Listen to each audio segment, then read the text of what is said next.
Yeah. What's up, guys? Happy Friday, June 24, 2022. We've got 14 games on the main slate tonight for baseball, DFS, player propping, whatever you're out there grinding tonight in the baseball streets. We'll try and find some leans, some angles, and some picks to click. Didn't do a stream yesterday. One of those weird all-day slates. It was only 3 games later in the night, so we figured we'd sit that one out. I need to get the chat. There we go. What's up, Jordan? What's up, Chester? What's up, Sergio? Steve? ACP Jason Day says, "Let's go Yanks." I've been yelling DFA Hicks, starting to change my tune, man. Whoo! I thought I was gonna get evicted yesterday, bro. When Hicks hit that bomb, oh my god, bruh, I was lit. I was like hyperventilating. I mean, it was the stadium was magical. It felt like a playoff game. I mean, it was a taste of a playoff atmosphere in freaking June. It was beautiful, man. It was beautiful. What up, ACP? What up, Jeremy? Hope you guys are doing all right today. Yeah. So in this stream, we're gonna research every game on the docket. I'm gonna make some notes. Let me get the last player prop. By the way, this last player prop, I think this is from Wednesday. We actually hit all of these except O'Neal Cruz. So I think it was 6-1 is the final tally. Well, not a bad day. Not a bad day. Let's see if we can't keep that going. What do we need to do? We need to check the weather first, right? What up, Dwayne? Judge with the walk-off, man. And then they settled today, and it was only for like 18 mil, and then I think $500,000 in incentives. And then it was like, oh, they can't look at this season for arbitration, but you can give them MVP and World Series incentives. I don't know, man. I just wish they would have just paid him what he wanted, at least in arbitration. Even if if you want to save the negotiating an 8-year deal for later, cool. But get that man is 21 mil. You can't look at this season, but you're looking at this season, right? This mid-season arbitration stuff is so weird. Let's see. How can I hide the poll on this side? Anyway. But that was so much fun. I had a lot of fun. Hopefully you guys checked it out and had fun too. If not, they're going to run it back tonight. But before we dive into researching each game, I do want to refer to Mr. Kevin Roth's weather report. I'll put a link to that in the chat. It's free every day. Have that bookmarked. Looks like Dodgers in Atlanta, the main cause for concern here. Pop-up season. We'll see scattered storms firing this evening in the general area. I won't be able to tell you if they'll end up over the ballpark or not. Sadly, pop-ups just can't be counted on to do as models say. I can say that based on the total coverage of storms, the likely outcome is that the game plays, but a delay or worse is certainly possible. So that's Freddie Freeman's return, man. He brought the rain. And then the Rockies at the Twins, a few pop-up showers, and a stray storm is possible. So I can't rule out a delay, but I wouldn't say I expect one, bro. His verbiage is so wonderful. All right, let's get some games typed up. We're gonna go game by game here. We're gonna start with the hot topic, the Astros, the Yankees. I do believe that the Yankees lineup just came out, so hopefully we'll get it confirmed on this page. If not, I can get it typed up for us, though. Projected lineup here: Altuve, Brantley, Bregman, Yordan Alvarez, Kyle Tucker, Yuli Gurriel, Mauricio Dubon, Jose Siri, and Martin Maldonado, with Mr. Verlander on the bump. And then the Yankees lineup. Let's pull it up in the Discord, because I know I saw it. There it is. DJ LeMahieu leading off. Aaron Judge in the 2 spot. Anthony Rizzo batting third. Giancarlo Stanton cleanup. Josh Donaldson back in the loo today. Gleyber Torres batting 6th. Aaron Hicks to the sticks.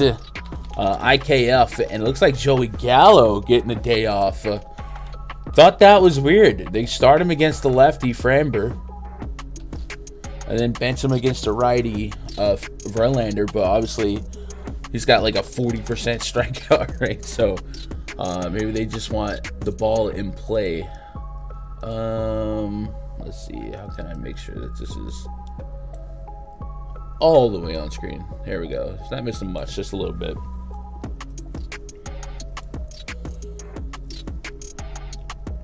I mispronounced Twins. Joey Gallo is so bad, man. They did some they tweaked his batting stance, and for a minute he was doing better, but he still strike out, but he'll draw his walk too. But yeah, so I tell you what, with the game on the line this season, really with runners in scoring position, Hicks has had a nightmare season. His last 19 games look a lot better, and then Joey Gallo the same thing. And I have been okay with Joey Gallo as our 9-hole, 3 out of 5 game hitter. You know what I mean? Like, if Joey Gallo is your 9-hole hitter, swing hard, you might hit it. It could be worse. His defense is fine. His on base percentage is better than a lot of people think. And then I don't know. But yes, he does strike out a lot, and he might be one of the expendable pieces, because I think he's on the last year of his deal. But he's such a likable guy that I'm rooting for him. I'm rooting for all the Yankees. There's really not any Yankee maybe Aroldis Chapman kind of triggers me at times, but I root for them all. All right, so that's green lighted. Bam. So this game could go any which way, right? Kind of just like yesterday. I think up until Judge's walk-off, every score came off of a 3-run homer. There was a Bregman 3-run homer, I think a Yordan Alvarez 3-run homer, Giancarlo Stanton 3-run homer, and Aaron Hicks 3-run homer. So they were nickel and diamond, drawing walks and just looking for the big blow. You probably get more of the same here, but I think we can all agree that Verlander versus Severino is a little bit more strikeouty than Taillon versus Valdez. So if you wanted to but you wanted to expect a low score game, I think that's fine. I think we got a 7.5 run total with 4.1 on the Yankees, 3.6 on the Astros. I don't hate it. What I do hate is that since the beginning of last year, but really just this, if we focus on this year with the sample size, Severino is struggling with left-handed bats. 18.5% K rate with a 2 home run per 9. Kind of like Taillon, a little bit of power problems to lefties, and Kyle Tucker and especially Yordan Alvarez can tap into that. So if you wanted to get to Alvarez today, I certainly wouldn't talk you off it. He has one of the higher bomb rating scores, I imagine, on the slate so far, with a 4.34 rating in the bomb detector, a 170 WRC plus since the beginning of last year against right-handed pitching. So if you start cherry picking here, Mr. Alvarez is at the top for sure. And then Verlander, been pretty clean for the most part. Had a couple blow-up games this season, the Mariners and was it the Rangers? There was a game, his last start, right, at home. Was it the Mariners and the White Sox? White Sox got into him for 9 hits, 3 strikeouts. Never gave up a bomb there. So I guess we should... what did I just close? I think I just closed DraftKings. I guess we can go look at like the advanced metrics of that game. Just kind of see if he had... I'm sure his BABIP was like 600, but I just wanted to see if there was anything fundamentally different. Let me open up that DraftKings tab again while we're here. Verlander. What I do remember, and obviously I'm not a BVP guy, but one moment that sticks out to me is Verlander versus Aaron Hicks in Yankee Stadium, and Hicks took him over the right field wall. And he had a similar pimp job when he did it too. So that'd be great for Hicks to curtain call yesterday's big game. And my favorite part about that home run is, I don't know if you guys seen Hicks's face, but he had like this stank face, like, that's me. That's what I do. Be like, relax, bro. Relax. 7.4% swinging strike rate in that game against the White Sox. A 2.3 xFIP in that game against the White Sox with a 208 Sierra. So that is indicative of extreme bad luck to pitch to a 2.3 xFIP and get knocked around the way he did. 500 BABIP, a 245 WHIP. What is... So we can find a play-by-play.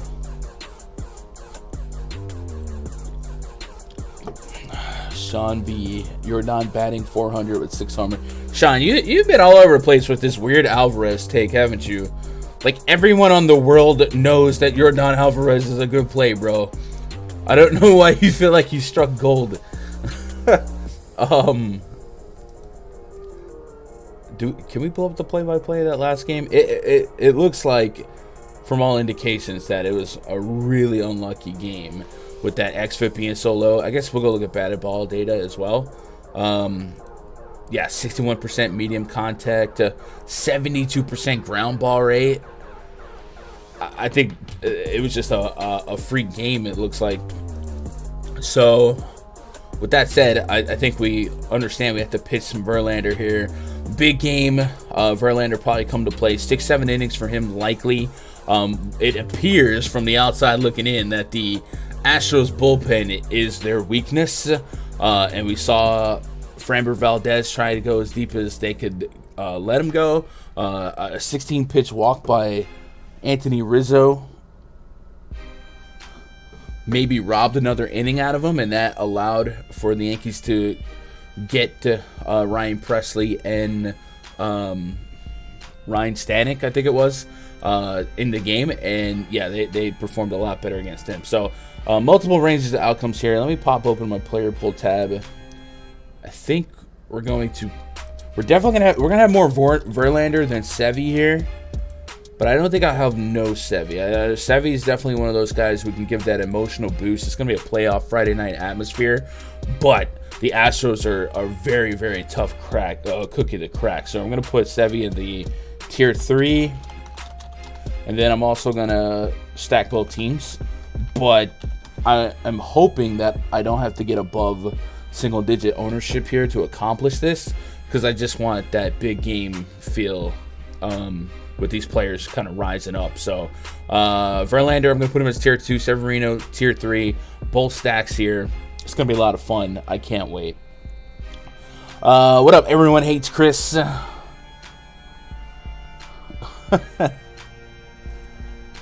So is there weather concerns for the Atlanta game? Yeah, Chris. Mr. Roth says there could be a pop-up shower.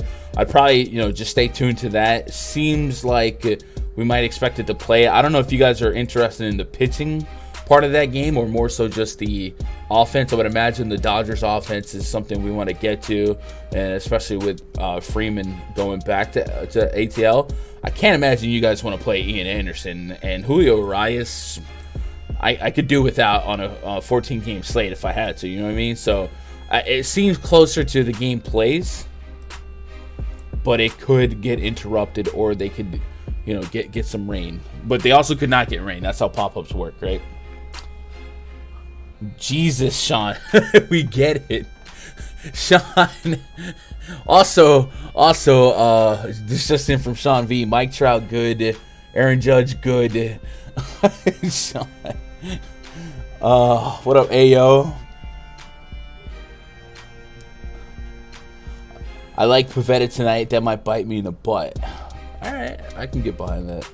Am I a Knicks fan? No, but man, there's a perception that I am. I kept getting tagged yesterday when Knicks would make moves and make drafts. I actually don't have a basketball team, and I think that's probably why it's my, I don't want to say most profitable, but I think that's why I can, I don't know what I'm trying to say, but it's fun to love a sport and not have a team. But I do have some favorite players. So my favorite player is Russell Westbrook. So yeah, last year was a rough year for me to be a Westbrook guy and not defend all the slander. But I just enjoy the sport, man. I enjoy the hunt, and I think right now is a hard time to be a fan of one team because of how ever changing the league is. You know what I mean? Your team could go from suck to a contender in 2 years, and vice versa. So I feel like I'm kind of lucky to not have a team and just enjoy the sport, because it's a beautiful sport. We do have a confirmed Guardians lineup. By the way, I guess I didn't look at the props there for that game. I would imagine Verlander somewhere around 5, probably 6, 6.5, maybe 7 strikeouts. If he's at 6, I could dance with the over, but let's go with the Guardians confirmed. And let's pull up PrizePicks. So what do we got Verlander at? Verlander is at 6 strikeouts. I could see him dabbling with the over here. I don't think that's a bad. 23.8% K rate to righties, 27% K rate to lefties. Swinging strike rate's 11%. I could see it. I think out of interest of my sanity, I am not going to sweat Verlander striking out my team in this game. So, but if you guys said, hey, Gun, I got Verlander over 6, I think 6 is, I would say, at least a push, more than likely. And then, the over happens. And then Alvarez, probably total bases here is something I could get behind. They didn't give us total bases, but we got 7 fantasy points. So that's kind of like an RBI double. Let me pull up underdog on my side screen here. Off the post and out. Wait, did that just come off the board? Oh, no, okay. Pulling up underdog.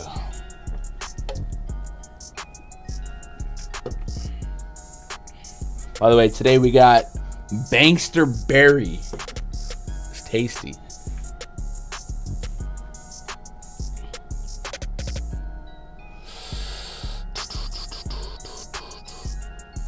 Sports where you don't have allegiance to teams are nice. So it's weird because I don't have allegiance to. I guess if you had to ask me what hockey team, I'd be like, let's go Rangers or whatever. But and then I used to be a hardcore Giants fan, and then Gettleman ruined it, and I just kind of left and followed Odell Beckham around. But it's cool to have no allegiance to a team, but still be a fanatic of the sport, and I think that's kind of really unique. Verlander's at 6Ks over on underdog as well. I could also see him pushing 100 pitches. I feel like this game's that important, and we saw that the bullpen is unreliable. So they have him implied for 6 innings, 96.5 pitches. I think the good Verlander game, he goes 7 innings. And if he's beat up a little bit, 6 is probably the goal here. But I could also see the over 96.5 pitches. And then Sevy's at 100.5 pitches, also implying him for 6 innings. So I don't know. I think it's wise for me to not put money on this game. I'm not sure how I feel about Pivetta at that DraftKings price, but Walker worked out for me on Wednesday. What up, Brian C? Great show as usual. Any starting pitchers you're crossing off tonight for tournaments? Yeah, Brian, I'm only on game 1, man. You know me. I'm literally open book researching right now. So if you gotta get some stuff done, you can come back in an hour and 20 minutes, and I'll have a tighter list. Or you can hang out. What up, Jeremy? They both at 6Ks. Severino, I'm a little bit tougher on believing in strikeouts, just because Astros will probably have at least 3 lefties, and they're just a hard team to strike out anyway. The Yankees probably have an aggregate, I don't know, 20% K rate. I guess Rizzo, LeMahieu, and IKF are a little tougher to strike out. I would also say Higashioka over Jose Trevino. Not that Higgy's a bad defender. Trevino is a plus pitch framer. One of the best, actually. I guess they're saving him for Garrett Cole's start tomorrow.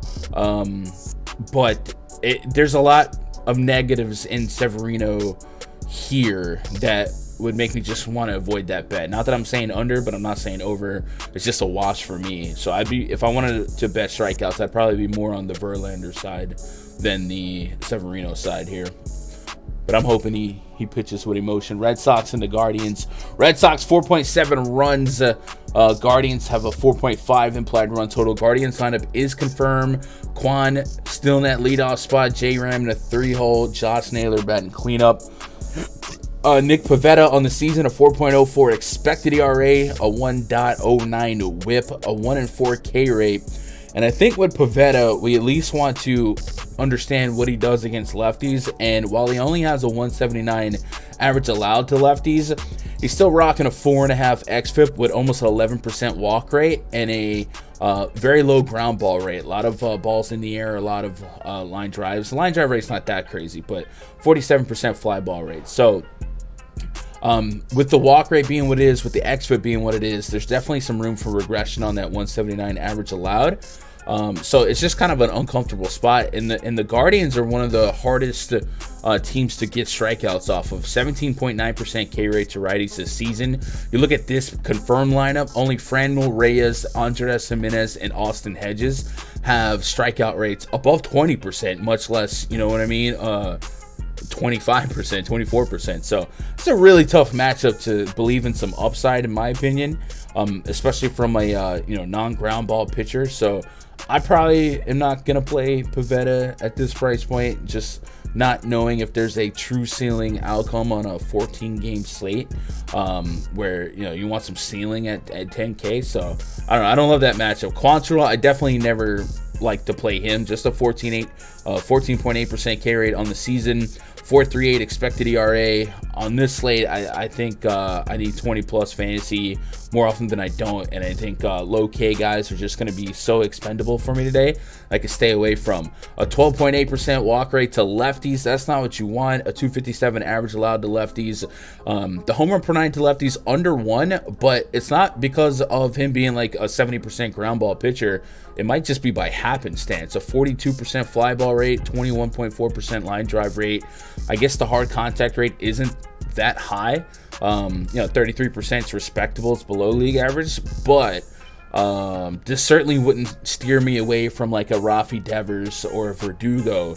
If you're gonna allow Devers to put the ball in play by not striking lefties out, yeah, I think it's a good spot for him. So definitely some bats that we can cherry pick here, and I think I do like this Duran leadoff spot, little speedster that gets on and then becomes a stolen base threat, and then instantly an RBI opportunity for Devers and JD Martinez here. So I might be on some low percentage stacks here for really both teams, but these would be concentrated stacks. I definitely don't know that I'm getting to like a full 5 Guardian stack, but you can give me some Quan, really 1 through 4, and I would even maybe go 1 through 5, but I don't know that I want 5 Guardians. I don't know if I want them as an onslaught. I usually grab J-Ram and handcuff them to 1 or 2, so they're probably going to be a sub stack for me. And then I guess I could open up the Red Sox a little bit more. 2 through 5 of this projected lineup, all bat dang near 300 against righties since the beginning of last year, and probably have an aggregate 200 ISO as well. So maybe I'd be a little bit more inclined to get to them. So let's just rough draft it for now. Let's put Guardians. I probably need to make 2 columns, a sub-stack column and a onslaught stack column, but I don't want to make that too confusing right now. I'll go sub-stack here, and then later I'll come back and fix it, and then Red Sox, and then neither pitcher for me right now. But if you guys got that feeling in your bad knee about Pivetta, don't let me be the one get you off him. I'm not loving these numbers. What up, K Johnson? What up, Andrew? Manoah or Verlander on Fanduel? Don't do that to me.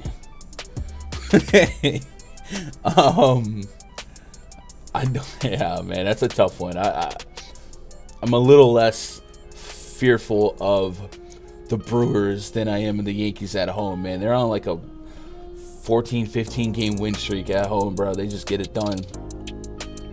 Sean says that Rays lineup's pure trash. I'm wondering if Mitch Keller's in play. On a large slate, do you generally keep most starting pitchers in your player pool, or do you stick with top percentage of guys? So, Brian, that's an incredible question. It really comes down to how many lineups you're running and how confident you feel at the top end. I think one thing about baseball is no two slates are really the same. So you can't really make a general rule of thumb. Like oftentimes, like I get a question every now and then, what position would you punt? Like just as a general rule. And like, I guess the most common is like catcher or SP2, but every slate's different. Some slates will give you 2 aces to pay for, and then, you know, 2K hitters hit home runs too. So it really just comes down to what the slate's offering. This slate is offering Verlander, Aaron Nola, Severino, Alek Manoah, Mackenzie Gore, even though it's a tough matchup, right? These are upside pitchers. So I'm more than likely going to be a little bit more invested in these guys who have a true range of outcome that could push 30 fantasy points rather than, you know, dabble in Nicole Irvins and stuff like that. So I think my average pitching player pool probably has, and this is in mass multi-entry, 50, 100 lineups, 150. I usually rarely get more than like 8 to 10, and a lot of times it's closer to like 6 or 7. But also understand that could be a weakness in my game, and I've been on record of saying that before, is I don't like playing Zach Greinke's or Espinos and Ronies. If they get 10, 15 and they're optimal. But I just hate playing bad pitchers. So I tend to stick to like the talent guys. I'm looking for, you know, low 3 xFIP, low 3 expected ERA, stuff like that with good strikeout stuff, just to make it simple. But it's not wrong to have the whole pool unlocked outside of, you know, like openers and stuff like that. But I keep it tighter on the pitching side. I can be a little bit more diverse with my stacks. But the beautiful thing about baseball tournaments is you can have a couple different processes, and every process will have its day. Chester says Devers 2 homers. I can see that. Gun, what happened with that Guardians game yesterday? 1 run. Yikes. I didn't really watch the early baseball. What up, Tizzle? Kind of like Duran, Refsnyder, and Vasquez. Okay. Refsnyder's been producing lately. I don't have him in a confirmed lineup, but did the projected lineup, but did the confirmed lineup come out? He has been playing. So if he hits that lineup, I certainly wouldn't push it back. Sometimes he's one of those guys with an opportunity that he's trying to make good on, right? Little journeyman. He used to play for the Yankees. What up, Adam? How are you? I'm doing great. I appreciate you asking. When does Sean V get his wrench? Stop. Oh, man.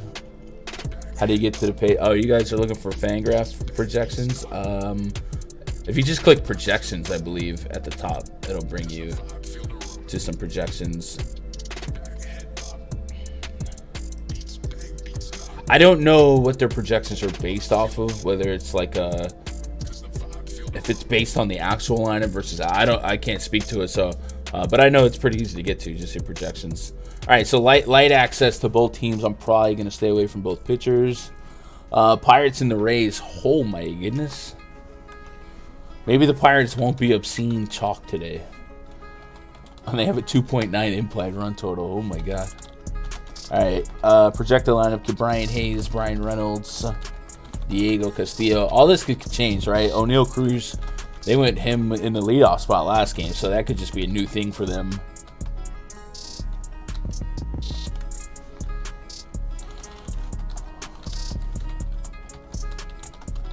I guess he probably wouldn't lead off against a lefty, but you never know. Mitch Keller on the bump for the Pirates. Randy Arozarena leading off. Okay, I could live with that. Andy Diaz, Josh Lowe, Luke Rayleigh, Taylor Walls, Jonathan Aranda, Renee Pinto, and Brett Phillips. Brett Phillips has to be the most beloved guy that is like below average at his job in the world. Jonathan Aranda. All right, that's a confirmed Rays lineup. I think we need to do a little bit of research on a couple of these names, starting with Aranda. Just kind of understand what's in this lineup right now. Maybe I just type Aranda. There we go. Listen, Amanda. He's batting 310 in the minors, almost a 900 OPS, 11 bombs, 242 at bats. And since he's facing a righty, what are these righty splits looking like? Batting 328 against righties with a 955 OPS, and 9 of his 11 homers have come against righties, 9 bombs and 174 at bats. So profiles well against right-handed pitching, 546 slugging. So all right, he's not nobody, and he's min-price on both sides too. Mitch Keller will allow lefties to put the ball in play, just a 15% K rate. Keeps the ball on the ground though, so I got to deal with that. But I guess he's not a nobody. But generally speaking, we don't expect a lot of power from this Rays team, and on the season they have been below league average in WRC plus, and holy strikeouts, Batman. There's a lot of implied strikeouts here, but unfortunately, this is one of those spots where I don't know that a strikeout matchup makes a non-strikeout pitcher a strikeout pitcher, as Mitch Keller has just an 8.3% swinging strike rate and an 18.6% K rate. So I'm a little bit indifferent, but if you look at these numbers and you're like, who's that? And it's Tropicana, and you decide to play some Mitch Keller 6,700 thinking you can get away with 14, 15. I don't think that's like a crazy take, but that's kind of where I get a little bit different, or where I'm a little more of a punk, right? 15, 21, 16 are 3 of his last 4 game outcomes.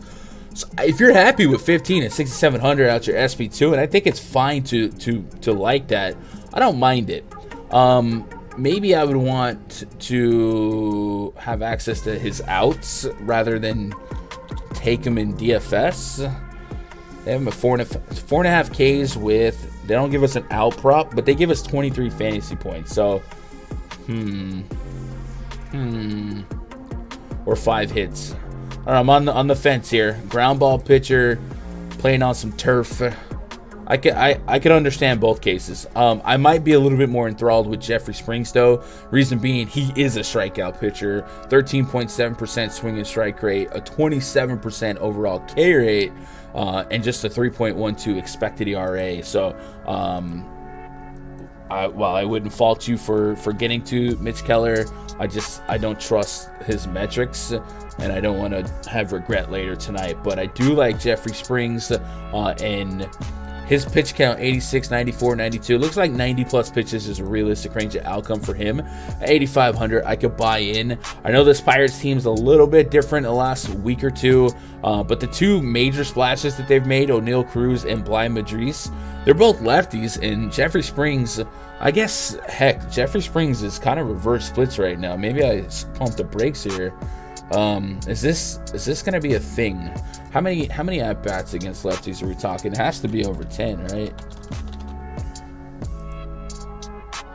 Seems a little bit weird for Springs to have just a 19% K rate to lefties with a 4.64 xFIP, but last year he had a 30% K rate, and his overall swinging strike rate's been fine too. So I wonder if this is a small sample size thing for Springs, but we could find out pretty quickly. No, that can't be. Oh, okay, 11.2 innings. So that's not that small. 9 strikeouts with 3 homers. Wow. That's very intriguing. Walk per 9 goes up too. So he has been struggling to get lefties out. I still want to play some of his strikeout potential though. This lane right here, Diego Castillo through O'Neal Cruz, there's a lot of potential Ks there, and it's a plus park. So I'm going to bank on some strikeouts here, but I'm absolutely going to be watching those lefty splits to see if they come to fruition here. What are you guys doing with Mitch Keller? Anything?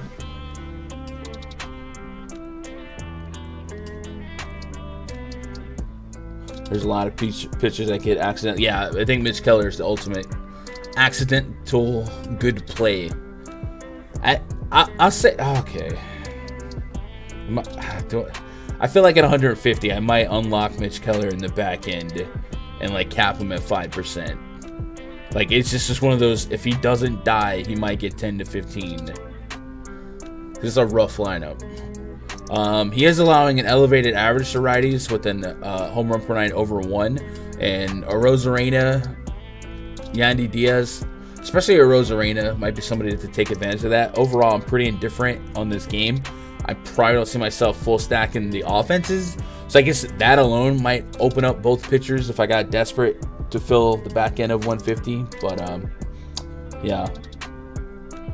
This lineup for the season, the Rays were with your Yanks before half their team disappeared, but I'm just pedantic, I guess. I mean, realistically, what are they? They're just missing Wander Franco? Who else is... And Kevin Kiermaier is like a non-factor. I mean, I know he's the team leader in homer. Isak Paredes is the next Barry Bonds. I don't know. What else are they missing, Chuck? Other than Franco, I feel like they're not missing a whole lot. Not that Franco is insignificant; it is a big piece, but it's not like last year where they had like Nelson Cruz. You know what I mean? Yeah. What do you think about? Oh, okay, Brandon Lau. Yeah, you're right. What do you think about Merrill over 5Ks, Cobb over 4.5 home run triangle with Trout? 1.5 bases for Trout. All right, Bino.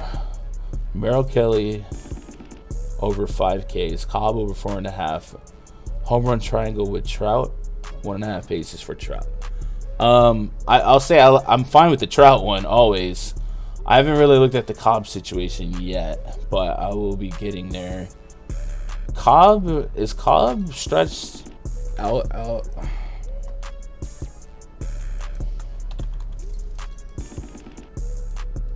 60 pitches for 4.5 Ks, so 75 pitches against against Cincinnati. That might be pushing it. I probably wouldn't. Like, I don't know, if your gut's telling you yes, go with it. That's probably something I wouldn't lay action on personally, but yeah. Margot, Brandon Lau, G-Man Choi missed out this season. All right, Chuck, maybe I just don't pay attention to them. None of those guys like strike fear into me. Because G-Man Choi was there for the Yankee series, and I mean, Garrett Cole overcame that historical BVP. I'll give you Brandon Lau. Manuel Marco, I'm indifferent on, but he's done, right? He's done, right? Yeah. But I got respect for the Rays and their ability to make greatness out of nothing and then pay the greatness and then trade the greatness immediately for more greatness at a reduced cost. All right, let's move on to this Atlanta game. All right, keep in mind this game could have pop-up showers. It's just something you're going to have to watch throughout the day. Seems like the likeliest outcome is that we can lean on the bats here. Maybe don't get too overzealous with the pitching. But I feel like even in neutral weather, we're not running to play Julio Urias versus Ian Anderson with these offenses that are involved, right? At least me. Trace Thompson. He homered yesterday. For those of you that don't know, Trace Thompson is Klay Thompson's brother. That's always fun. Braves against the lefty. So both lineups are confirmed too, so that'll be fun. So this is Freddie Freeman's homecoming. And in this last series, they presented Jock Peterson with his World Series ring. So I'm just assuming that Freddie Freeman hasn't gotten his ring either. So all of the narrative, if you're into narrative in baseball, could be upon us tonight. Freeman, one of the best franchise players of this generation for the Braves. Potential ring night. And then, yeah, it'd be fun to hear that crowd reaction in the first inning. We got a 4.9 implied run total for the Dodgers, 4.3 for the Braves. The Braves 124 WRC plus this season against left-handed pitching. The Dodgers are the Dodgers. So I'm absolutely just going to be a little bit lazy here to say these are two obvious stacks that we should probably get access to in tournaments. And forgive me if I'm not that enthralled with Ian Anderson or Julio Urias. I think Urias is starting to trend in the right direction in terms of swinging strikes. And the Braves will strike out, and they're always going to give you a strikeout heavy lineup, almost a 24% K rate to lefties. They were top 2 in K rate to righties. Looking at Austin Riley, Marcell Ozuna, William Contreras, Adam Duvall, and Michael Harris II. They all strike out maybe an aggregate of 28% against lefties. So there is a range of outcomes if you got a bigger set of Jones than me, where Urias might sneak into a K per inning or K per inning plus against this team. But they doubled down on those K rates with these insane ISOs. The whole team outside of Ozuna, which is ironic, Arcia and Michael Harris have a 200 plus ISO with an 800 plus to 1 OPS against lefties. So there's a high risk, high reward there. I'm a little bit more of a punk here, and I think we can just let the weather be an excuse for me, at least, to not have to take that risk. So I'm just going to lean on both offenses here and maybe hope for a little bit of a punch out, but I will likely get a little bit more Dodgers than, I don't know, I think I could just be even on both, because I do like a lot of these bats against lefties. No Ozzy Albies for the rest of the year, right? He was one of my favorite Braves bats to target against lefties, but man, there's still a lot of very clickable talent from the Braves side. A 1.39 whip for Ian Anderson this season, a sub 20% K rate, the expected ERA 3.8, and then the home runs to righties have been a thing, a 1.36 home run per 9 to righties, and it looks like he's allowed a little bit more at home here in Truist Park. So, yeah, good spot for the Dodgers. And then Julio Urias, 1.2 home run per 9 to righties, a 2.5 to lefties, and against righties, a 42% fly ball rate as well. So Acuna is the only Brave with a 4+ rating in the bomb detector, but like I said, a lot of power here. And then none of the Dodgers actually have a 4+ rating in the bomb detector, but I think it's because even though Ian Anderson has a 1+ home run per 9 to righties, he actually has a 28% hard contact rate. So the bomb detector is looking for pull rates, hard contact rates, barrel rates, stuff like that. And Ian Anderson also has just a 5% barrel rate. So you might even call for regression on these power numbers. But I also think if you're going to be a sub 20% K pitcher against any good team, especially a team like the Dodgers, bad things happen to good people. And then this bullpen, actually both bullpens have been pretty good. So I will probably try and get to like 8% of either stack personally, and then go from there based on field ownership and weather. But I don't see myself investing in either pitcher. Were you able to predict last night late slate stack?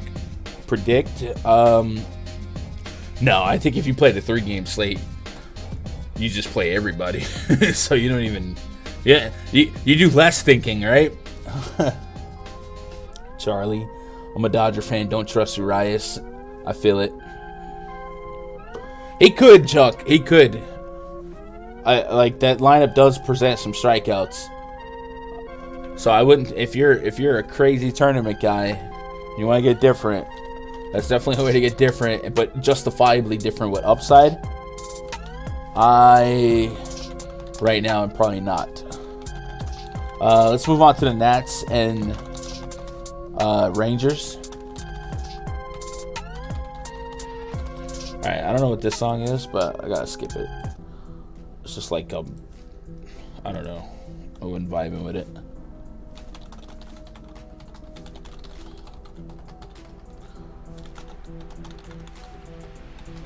I am going to assume that the roof is closed in Globe Life because it is 100 degrees. But I guess we should keep an eye on that.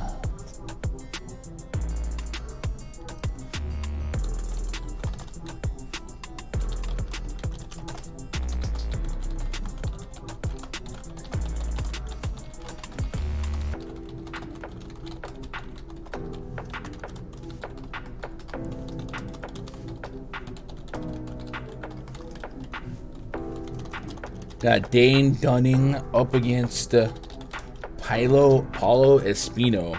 I don't have a confirmed lineup for either team, but I do have a 4.1 implied run total for the Nats, 5.1 for the Rangers. Nats just a 20% K rate. This is kind of a weird spot because one of my like sneaky plays on the season has been Dane Dunning at home.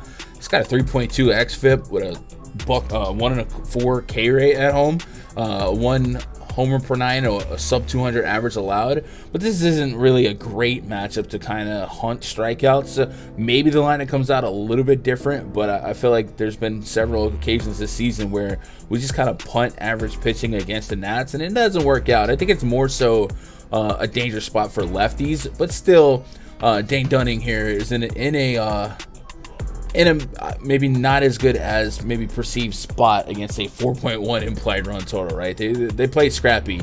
With that said, I do think in 150 at 7,500, kind of leaning more so on the home splits. As long as that roof is closed, I probably get to maybe up to 5% of them in the back end of 150. I don't know that I lean on them in like single entry or anything like that. Got to get through Juan Soto, Josh Bell, Nelson Cruz this season against lefties. That's where he's really struggled. An 11% walk rate, a 26.5% line drive rate, and a hard contact rate pushing 40. Those are all very dangerous numbers to put against Bell and Juan Soto. But if you can get through them, you know, the rest of the lineup doesn't strike a ton of power, and the barrel rates are all kind of, 6-7% or less. So I can kind of justify it, but I also, if I ended up with none at the end of the day, I don't hate it. I do own him in season long, so maybe I'm hoping for that subconsciously. And then the Nats are probably going to be more like a sub stack here for me, and that's the obvious Soto, Bell, and maybe we'll sneak in a Nelson Cruz revenge game, right? A lot of Rangers fans still not happy about that, so I'm gonna put sub stack on the Nats here. And then I could get to a Rangers full stack. I really could. They have a 5.1 implied run total. This Nats bullpen has been below average in everything. They have 114 homer per 9 plus versus the league in terms of that's that. The walk percentage plus is above league average as well. They don't strike out as much as a league average bullpen. And then I've been saying all year, I think the Rangers are really a fun sneaky stack day to day, and I'm getting 4+ ratings in the bomb detector for 3 of the top 5, and the other 2 have a 3.9. And remember, the bomb detector we recently rewrote the algorithm. So 3.9 is kind of like the new 4 based on the old one. I just added a small tax to strikeouts, and Garcia and Calhoun with their strikeout rates is bringing that number down a little bit. So based on the last incarnation of the bomb detector, they probably be at 4 as well. So 1 through 5 is very clickable in this projected lineup. Semien, Seager, Adolis Garcia, Cole Calhoun, and Mitch Garver. We'll have to wait to see the confirmed lineup, but I think I do like the thought of a Rangers full stack today, so I'm gonna add them to the stack as well. And then, like I said, a very loose exposure to Dane Dunning, but I'm also going to run back a sub stack here that focuses on Juan Soto, Josh Bell, and probably slide in some Nelly Cruz, Supposed to be 101 today in Texas. That ball will fly through. I can't imagine they're going to open the roof, KJ. I feel like that's the reason they got a roof. Sawinski's leading off. That is interesting. Look at the Pirates. O'Neal Cruz is down there. Hoy Park in there. So there's no what's the guy? Bly. There's no Bly. Just so we will have to change that. It's definitely rewrote it. What up, Mighty Saint? What up, Carlos? So the Rangers lineup just got confirmed too. It's Semien, Seager, Garcia, Calhoun, Garver, Jonah Heim is batting 6th.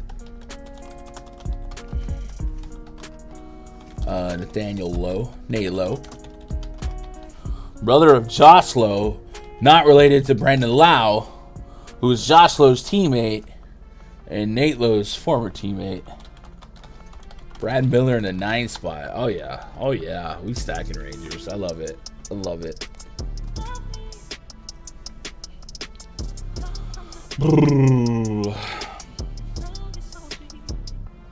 All right, Rockies and Twins. And Twins!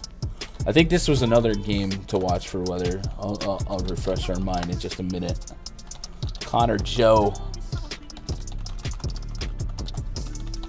Charlie Blackmon, CJ Crone, Brendan Rogers, Ryan McMahon, Jose Iglesias, Randall Grichuk. Hello, I am Elias Diaz in the 9 spot. Confirm. Red light, green light. Hit him with that pit bull. Twins lineup is not confirmed. Luis Ariz, Byron Buxton, Carlos Correa, Max Kepler, Gary Sanchez, Alex Kirilloff, Gio Uvani, Rochella, Trevor Larnack, Ryan Jeffers, and he threw 5 strikeouts in a game once. Dylan Bundy. As a refresher, Mr. Roth said a few pop-up showers and a stray storm if possible, so I can't rule out a delay, but I wouldn't say I expect one. So keep that in the back of your mind here. 88 degrees up there in Minnesota. 5.2 run total for the Twins. German Marquez has not been the same Marquez of yesteryear. However, on the road this year, 0.63 home run per 9, 50% ground ball rate outside of Coors Field, but just an 18% K rate, 264 average allowed, and a 4.17 xFIP. Hard contact, beautiful at 22.5%. Overall, his metrics are rough. He's one of those Coors Field pitchers that we kind of take with a grain of salt. Historically, he's been elite on the road, but certainly has kind of declined very much so this year. And last year, we started seeing the seeds of regression planted as well. We kind of maybe just buy into the run total here, 5.2. That's a respectable run total, and we are getting high bomb ratings for Byron Buxton, a little bit for Gary Sanchez, and then Luis Ariz is probably the hardest strikeout in baseball right now, and Correa showed a little bit of pop over the last couple of days. He had a double dong the other night when Buxton was down, right? So I don't mind getting to some Twins stacks. Man, if you a year ago or 2 years ago, I'd be all over Marquez on the road at under 7K, but man, so far it's been a little bit rough for him, so I'm gonna sit that one out. And then I don't have much interest in Dylan Bundy, even with the Rockies on the road and their 83 WRC plus. Bundy just doesn't have those underlying metrics that I love, right? 11.2% barrel rate, 131 whip with an 18% K rate. So I think both pitchers end up being ultimately expendable for me. And Bundy has had a home run problem to both sides of the plate. 1.5 home run per 9 to righties. Mr. CJ Crone says year. And then I guess the rest of this lineup, I'm not seeking a lot of homers from. Maybe Ryan McMahon. He has a 200 plus ISO. I don't know if he's got like severe home run splits when it comes to power, but I guess we could maybe look at that. Does DraftKings give us that info?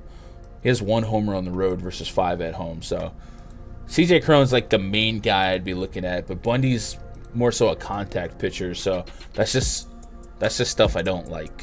I don't. Charlie Blackmon also in play for me here. So maybe a sub-stack opportunity for the Rockies, full stack for the Twins. I'm going to stop writing sub-stacks in the stack list, and we'll just put those guys in the player pool, all right? Does that make sense? I'm going to take the Guardians out. Let's put the Twins up here. Remember, this isn't a ranking. This is literally just us going game by game.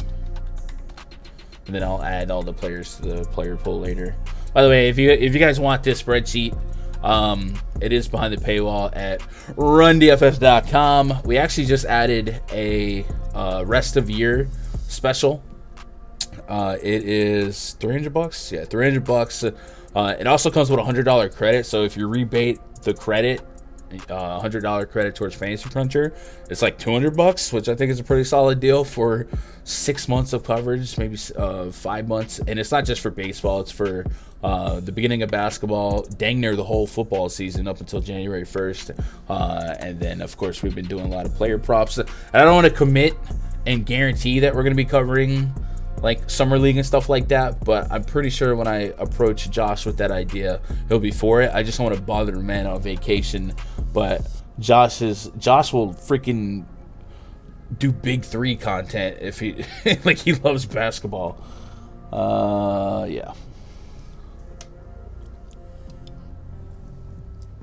So, Gunn, would you play a couple of Pirates or stay away from them? Sorry if I missed you talking about it.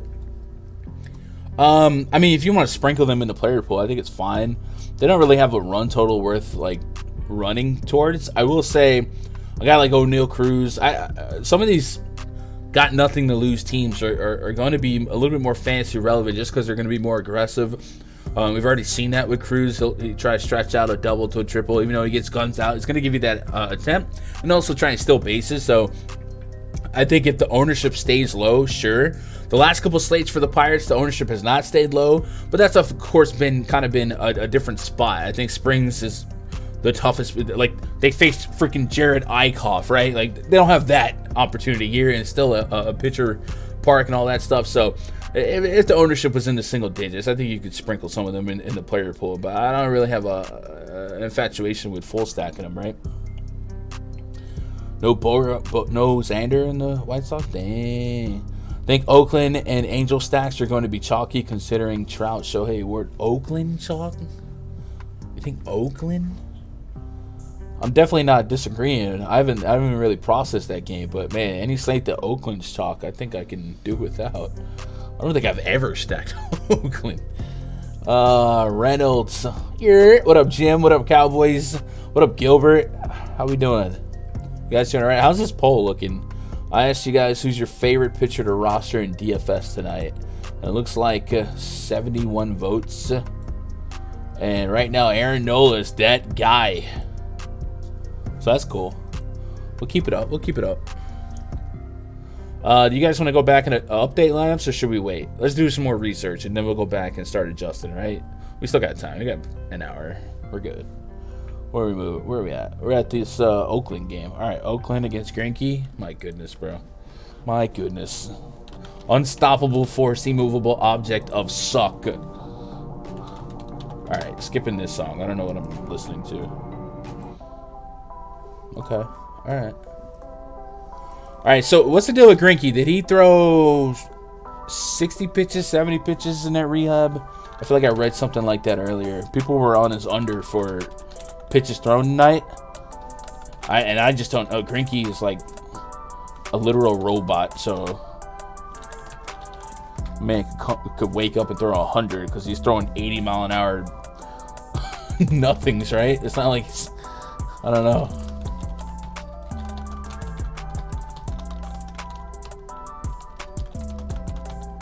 What am I typing?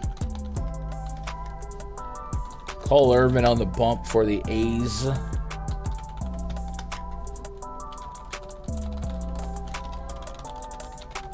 I saw Salvi has to get thumb surgery. That's unfortunate. I wonder if it was like the UCL thing that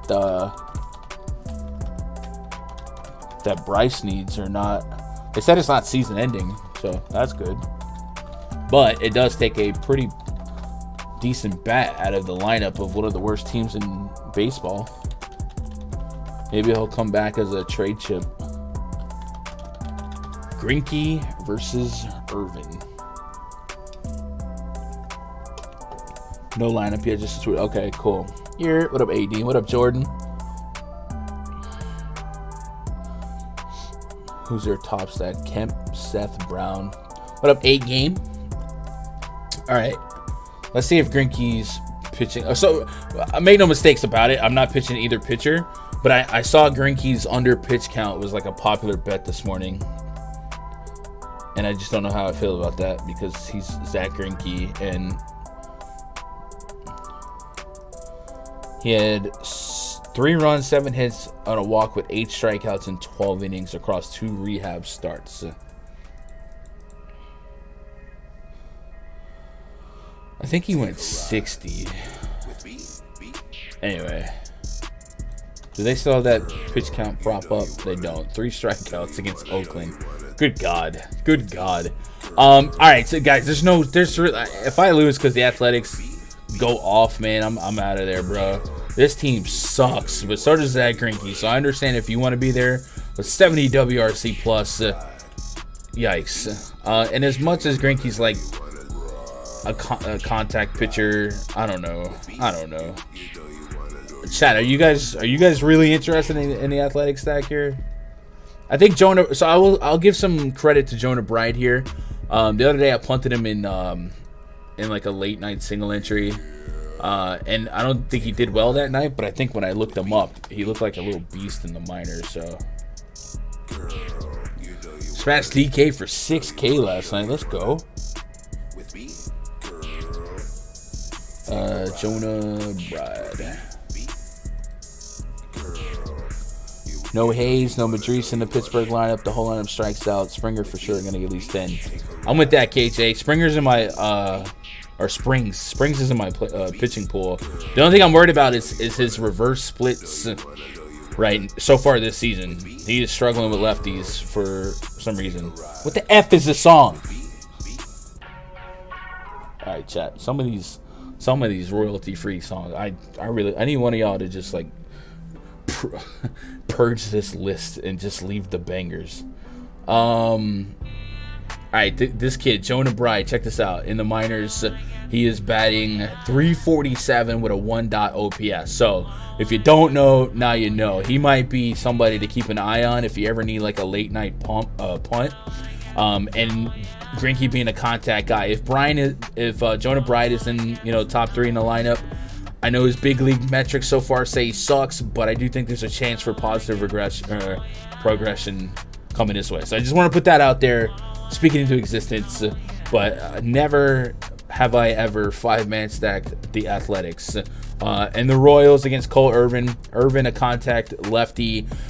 About a 1 homer per 9. That elevates to 2.2 on the road because Oakland plays so pitcher friendly.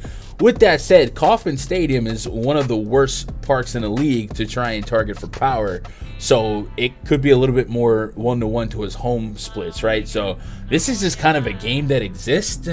And I'm not that interested in just about anything here. And I think I'd rather just cherry pick a couple of the names, the talent, and then go from there. I'm not pitching either one of these guys. And then I can't see myself 5-man stacking. I definitely can't see myself 5-man stacking the Athletics. Royals, if you told me you want some Royals, sure. They have a good mix of speed and power. No Salvi does hurt, but it does make the Salvi versus Melendez decision easy. So, yeah. Anyway. Can we use Billy Bean at the 4? Right now I got a Dodger stack with a Cardinal stack in the same lineup, but not sure if I want the Cardinal stack or the Ranger stack. Okay. What up, Scott? I live in A's territory. Hard to be a fan lately. Traded all the good guys. Bro, I more power to you, Scott, for not jumping ship, man. That's a rough spot. They're even like, at risk of leaving Oakland, right? I know there's a couple teams trying to get to Vegas. I thought they were one of them. What up, Tizzle? I got one Oakland bat. That's it. I know you hate BVP, though. Laureano batting 500, 300. All right, let's look at this. Let's look at the BVP tab. Greinke's a pure contact guy, and he'll give up power to righties. So I don't know, but I don't need BVP to tell me that. But I do want to see these numbers. 30 at bats for Elvis Andrus, and Laureano has 16 at bats with 3 homers, batting 500. All right, cool. All right. All right, Tizzle, I'll allow it. Move on to the next game. Man, I haven't felt compelled to check props on any of these games yet. 'Cause I haven't really, I don't know, what is Ramon Laureano's prop? Nothing. Even PrizePicks doesn't put up Athletics props. Do they have any Oakland? Oh, they do have Ramon Laureano. Oh, okay, Ramon has a weird squiggly thing on it. 6.5 fantasy points. I don't hate the 1.5 first inning hits because both pitchers are very contact friendly and allow hits. So sure, maybe go with that. All right.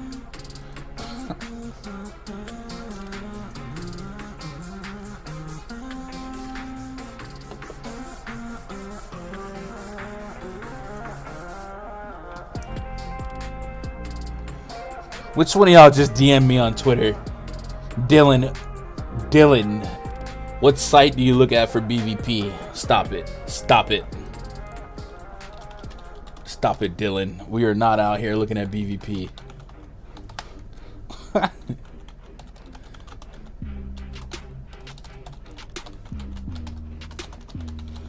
Blue Jays at the Brewers. Next game on the docket.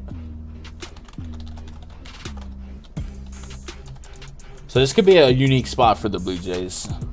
I need to do some digging here, but I know I feel like I watched part of that Brewers game yesterday, and it was a Josh Hader close over the Cardinals, and I'm wondering if Hader's available.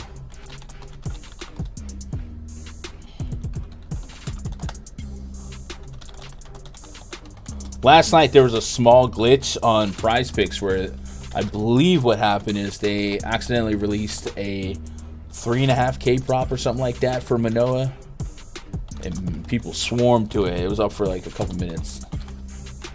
I didn't get to it in time. Hi, I'm Tyrone. All right, we got Hauser up against Manoah. Finally, we got some sack spots. I was starting to think I don't exist.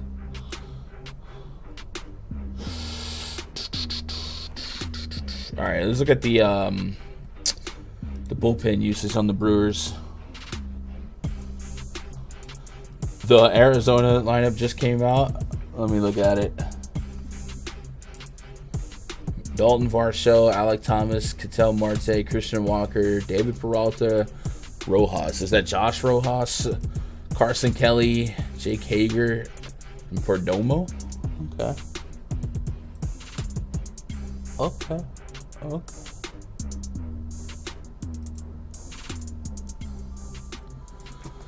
Brewers bullpen, what are we looking like? So Boxberger went yesterday, Hader went yesterday, but so Hader's gonna be available. That was his first game in so Boxberger and Hader would be available. I think Boxberger, they still consider him a front end guy. Came from Arizona. And then Devin Williams is probably available. So they got their guys. We'll see. Hauser, contact pitcher. He's got an 18% K rate on the year, 1.4 whip, 4.3 expected ERA. Doesn't strike you out. It pitches to contact. The Blue Jays can be really, really righty heavy. I wish I could show. Dylan, who are you in chat, bro? You got called out, bro. How do you not have a YouTube account, bro? Great breakdown yesterday. Doug, I didn't stream yesterday. But I appreciate that. I'm not pitching Hauser. I think the question is, how interested in the Blue Jays are we? 4.7 run total. The thing with the Brewers, well, first of all, Hauser doesn't really give up a ton of power, even though he's a big contact guy. 46.7% ground ball rate to righties, and we can isolate these righty splits because Blue Jays don't really offer a lot of lefties. Tapia, Kevin Biggio, that's about it. And then the guys on the Blue Jays that we do target are righties. They are down George Springer, right? So it's gonna be like Bichette, Vladdy, Teoscar, Alejandro Kirk. Those are the main guys we'd be interested in. And like I said, Hauser doesn't really surrender a ton of power, but he does have a 26% line drive rate to righties so far. But if he can keep the scoreboard low, Devin Williams, Boxberger, and Josh Hader, all high leverage front end guys, would be available to pass the baton to. So makes me wonder if this game's going to give us a quality 9 innings of opportunity for the Blue Jays stack, and then yeah. So I think based on name value, yeah, we get to some Blue Jays exposure. But I'll tell you what, if that got to a little too high by the field, I'd probably step away and maybe just cherry pick here. Even when it comes to WRC plus, there's not a ton of blow you away numbers outside of Vladdy and I guess Alejandro Kirk. So those are the two main guys I would go after. I'm kind of indifferent here. I think we add the Blue Jays by by habit, but I'm willing to be like at 5% at most. And if that 5% is insignificant towards the field, I probably just yank it. And you guys know I don't look at I don't look at ownership projections before the research. I like to do the research first and then adjust because I'm a psycho who likes to take the scenic route. It's much easier to just look at the ownership projections and go from there. But I love baseball, so. Alek Manoah, though, there's a good question. 2.5 expected ERA, 0.94 WHIP, just a 23% K rate, 11.4% swing and strike rate. This Brewers lineup, on the season, the Brewers have struck out almost 24% against righties. And then this projected lineup, only Rowdy Tellez, Revenge Game, and Omar Narvaez have a sub 20% K rate. And none of these guys have a particularly high WRC plus against righties either. A couple guys barely above 100, with Willy Adames being the main guy, well above it at 122. So I think we could justify some Manoah for sure. How much is the question? And then what do we like, if anything, on the prop bets? They have him at 6Ks. What's a pitch count for Manoah that we feel good about? 94. So I guess we can give him up to 100 if he needs it. I don't hate that. So I think we do get to Manoah.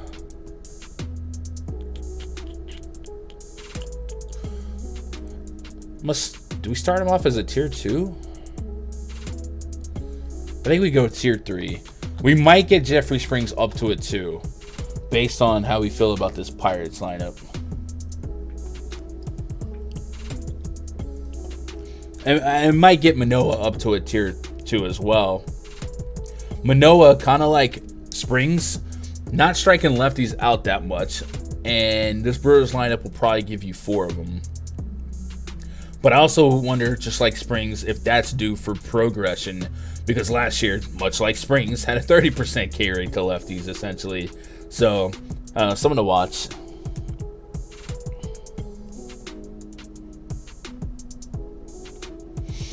If Gunn had streamed, his insight would have helped me win 12K instead of 6. I don't know, man. I don't know how I would have. I probably would have just been the normal tout, man. You just stack everybody on that 3-game slate. Unless you talk about the main slate. I thought about putting up a pre-produced video. I don't know. I would grow this channel a whole lot faster if I started doing like produced content and upload it, but I do like vibing and just researching and hanging out. So I don't know. You gotta find a happy medium between channel growth and content. Because only sickos that smash that thumbs up button like to hang out for 2 hours and listen to a man talk to himself about baseball. I appreciate it. Doug says you can use the MLB app for BVP or RotoWire. MLB isn't up to date though. Still has some players on their old team. Do you guys want my secret BVP? First of all, I don't use it, but my favorite source where I get my info, what the F is in my ear, is Swish Analytics. And the reason I like Swish Analytics is because, one, they only use 8-year sample size, I believe, the last time I talked to them. And 2, they actually include postseason BVP as well. So that would be my recommendation, is them. And I'll post a link to that in chat. But that's where I just copy my info from, is I go there. So that's my secret. That's my secret. It also has some cool tools like hot streaks and stuff like that. I don't really get into like BVP and hot streaks and all that stuff. I just let the numbers do the talking. But if you're gonna use BVP, I do like including postseason stuff. Gun, I'm max entering all the larger gaps on Fanduel, or larger GPPs on Fanduel DK today. Jays are my 3rd highest owned on Fanduel, 4th on DK. Am I crazy? So what is that in context to your portfolio? You know what I mean? Like if you're max entering on 150 on a 28 team slate, does that mean 8% is your, you know what I mean? Like what's the percentage of your own equity that you're giving up? I don't have a pulse on the field yet though. Baseball Savant, I love them all. Baseball Savant, I use. Fangraphs, I use. Of course, I've made a lot of my stuff, but my stuff, like, a lot of this is just derivative of information I pull from those sites. So a lot of great resources. Baseball is definitely like crazy with the resources, but I like I said, BVP is not something I put stock in. I just put it here because a lot of people do like to look at it. I hardly ever look at it, like hardly ever. other than for like fun stuff. Umpire factors. Umpire factors is something I would like to add. I just don't know if I have the time to add it. And then we're kind of splitting hairs because trash umps don't necessarily, I don't know, 13% on each. You have 13% Blue Jay stacks with no Springer and a tough bullpen. That seems a little bit high, but if your model's, liking that, I don't want to talk you off of it. It's a plus park and a contact pitcher. I just hate that the pitcher's not really a big gas can. I guess he does walk left. Well, can't really focus on lefties. I don't know. But I would also say, I know you're an Osmo sub, right? So, like, always compare your exposures to the stack ownership projections, just to make sure that, like, if you're 3 times the field that you need to be to accomplish what you need to accomplish, stuff like you. I think you seem smart enough to know that. I need a catcher for 2,500 on DK. I got you, Jim. Una momento por favor. 2,500 catcher. Yeah, it's pretty rough down here.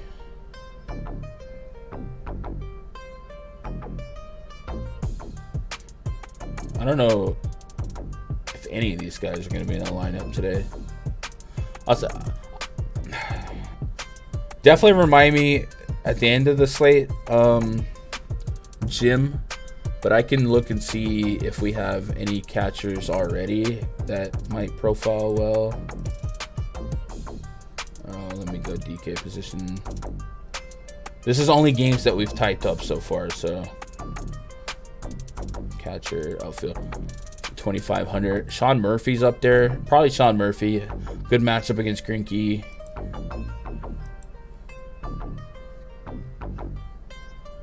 Probably Sean Murphy. But feel free to ask me that again when we have all the teams.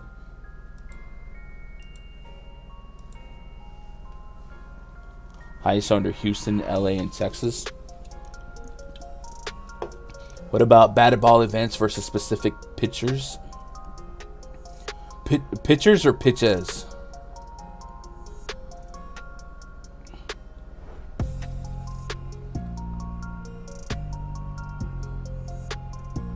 What up, Nitrum? I don't know if I've seen your name before. I like the 99. Let me know if you mean pitches or pitchers. And then Savant used to have that when you pushed daily matchups last year, but I don't see it anymore. Yeah, I don't know. I never really use, if it's specific pitchers, I don't use BVP. And then if it's batted ball events versus pitch type, I have my own thing. I call it the pitch report, and I just have like player grades. This is like it's based on like a weighted curve, so 0 being like an average result against a pitch type, and then it's just like WRC plus. 0 is the median. Negative would be a bad average result, and then positive numbers would be a good positive result. So, yeah. The A's lineup came out. All right, since they're a topic of discussion, I'll get that punched in. But I'll probably try and roll back and get all of it updated. Tony Kemp, Bride, Laureano, Seth Brown. So Seth Brown still batting cleanup. Sean Murphy batting 5th. So that helps the Stephen Vogt, Sheldon Noisy, Elvis Andrews. He has the most BVP. Why am I talking about BVP too much today, chat? Y'all are breaking me. All right, it's about as expected. All right, let me get the let's move forward a little bit, then we'll move backwards. Orioles and the White Sox. How many games we got left? 2, 4, 6 games. I got 40 minutes. I think we're all right. We're all right. We're talking today. I like it, though.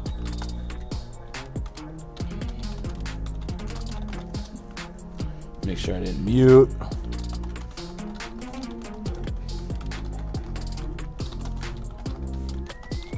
Bro, how about that Austin Hayes weekend, man? Hit for the cycle in that rain game that got interrupted. And then made some great defensive plays yesterday. He might just be like a. They might start platooning that leadoff, huh? Mullins against righties and vice versa. White Sox at home. Timmy Anderson confirmed leadoff. This whole lineup confirmed. Luis Robert batting third. Jose Abreu in the cleanup spot. AJ Pollock, Gavin Sheets, Jake Berger. Great name. Reese McGuire. Chad, do I got any chefs out there? I got kind of an embarrassing question, but just know I haven't really cooked my whole life. I bought some beef chunks, and I wanted to slow cook them, so I put them in the slow cooker with the cream of mushroom and the water and all that stuff. And then I started it, and then for some reason after I started, I read the recipe. Or look for recipes on it, and it was like you should cook it first and then do that. Is it okay to slow cook raw beef with that combo? Like, I'm not gonna get sick from this raw. I don't know.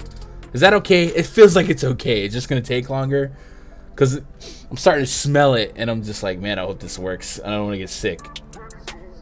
White Sox have a below league average WRC plus against righties. Yeah, they got to Verlander. We talked about that being a little bit luckier than usual. However, Austin Voth is not really that good. 5.72 expected ERA, 2+ whip, 24 innings of sample size this season, so you could say, hey, he hasn't really pitched that much. But last year, he gave us 57 innings with a 6+ expected ERA, a 1.5 whip. And where has he been this year? I feel like I haven't typed his name much. Is he a reliever? He's a reliever. So, looks like it could be a pen game. So, let's double check. Baltimore. Is he stretched out? 619? No, it's going to be a bullpen game. No way it's not, right? 41 pitches. So he might get to 50-55, and then we're leaning out on a bullpen game, right? That has to be the plan. Either way, we can't pitch Voth. We can't, right?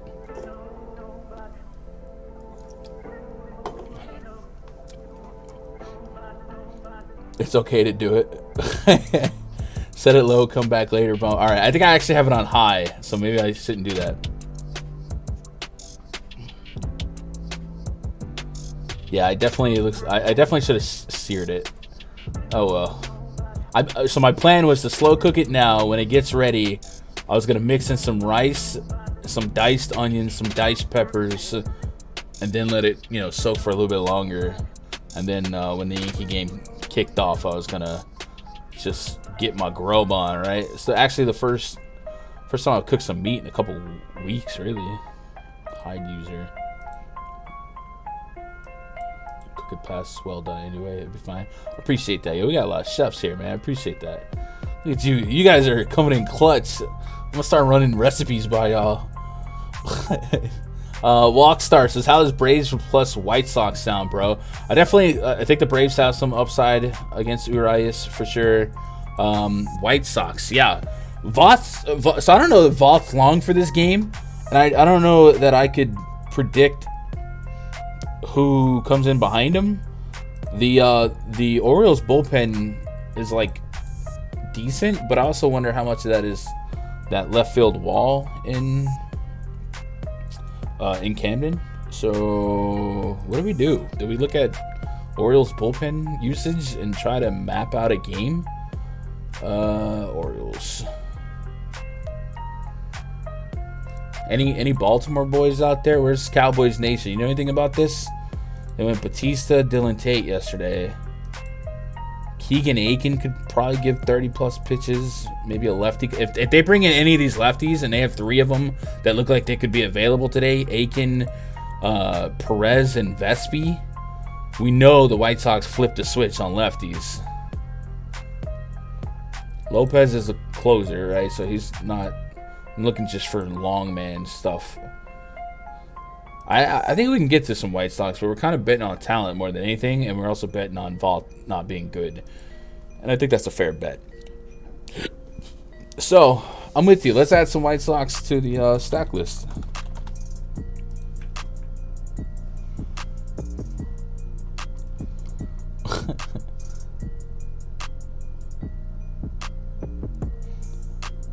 sear it at the end. It'd be kind of hard to do that, right? It's gonna be like full of mushroom soup sauce or whatever. There was a lot of beef chunks. Like, it was a lot. I miss the old grill. All right, Steve, take it easy, bro. Enjoy the game. Kopech on the bump against the O's. I think he's going to make the player pool. 75 pitches in that outing against Houston. Houston, of course, a really, really tough team to get through to. I think if we expect 85 to 90 against the Orioles, as good as they are, they can still strike out. 23% K rate as a team on the season. This projected lineup, hit or miss, but Mancini, Mountcastle, Hayes, Rugi, Tyler Nevin, Jorge Mateo, all probably giving an aggregate of maybe a 1-4. And you got to work on Rushman, Santa, and Darren Mullins. But I think Kopech at 9K has a range of outcome for 20-plus fantasy points. So I'll throw him in the back end of the tier 3 for me. And then you guys are hyped on this Pirates lineup, so that might allow me to upgrade my Springs exposure. And then also, if the Brewers lineup came out weak enough, I wouldn't mind getting a little bit more on Manoah. But I do think Springs, we'll go ahead and do it. Let's upgrade him to a tier 2. I think it's a soft rice, good park, so let's do that. Let's go tier 2 on him. Don't cook it well done. That's just like eating hot kit. Stop it. Guys, there's a lot I've learned in my life. We can't talk politics, we can't talk religion, and we can't talk how we like our steaks, man. Anytime I talk about that, I've learned that I have the worst steak preference in the world, apparently, because the boys in the Discord always tear me up, man. I'm a medium well guy, and I don't mind dipping it in ketchup. You know what I mean? And every time I do that, my man card has to go before a judge. And I'm just like, let me be me, man. Let me be great. You guys can drink that raw cow blood if you want. We don't have a confirmed Cubs lineup, but it's probably not going to look too different from this. Nico Horner. There we go. Cardinals and the Cubs. So I know somebody in chat was saying that they were torn between the Cardinals and the Rangers earlier. Cardinals always looking like a fun stack, especially against bad to average minus pitching. So I could see myself being interested in the Cardinals. I could also just like feel the chat imploding right now. Andre Palante. All right. So Palante, I don't got nothing on this kid, so we're gonna do some research on him to see if it's gonna do anything for our Cubs interest.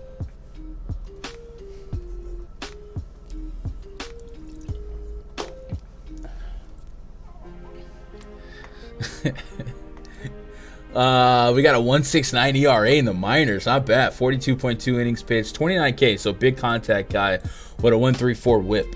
ERA's good, but the other metrics kind of scare me. Chuck's with me. Let's go.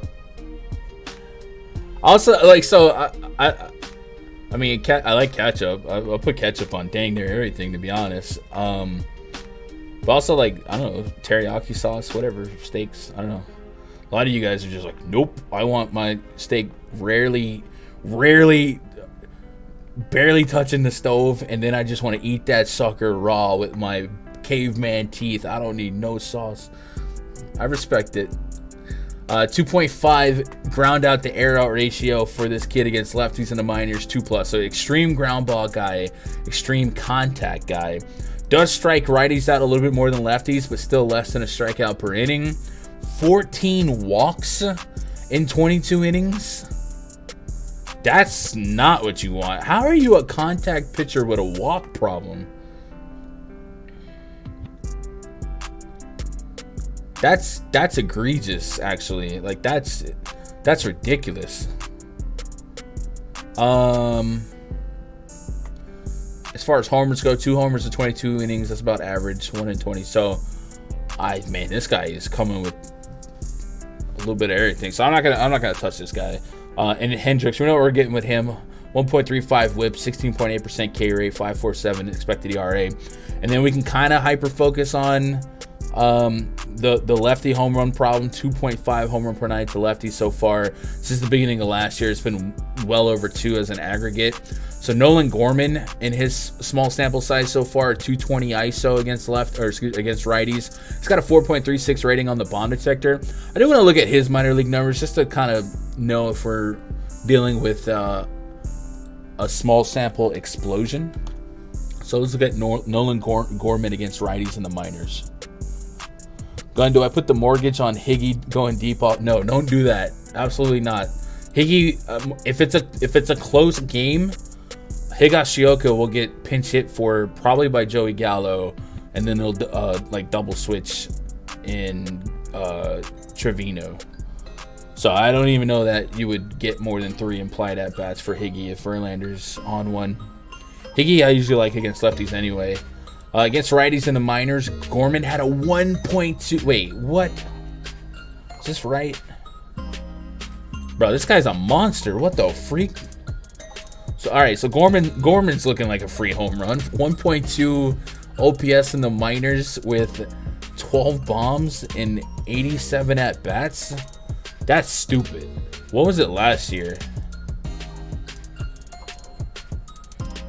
Last year against righties, almost a 1 OPS, not quite. 11 homers and 140. Yo, this guy's nuts with it.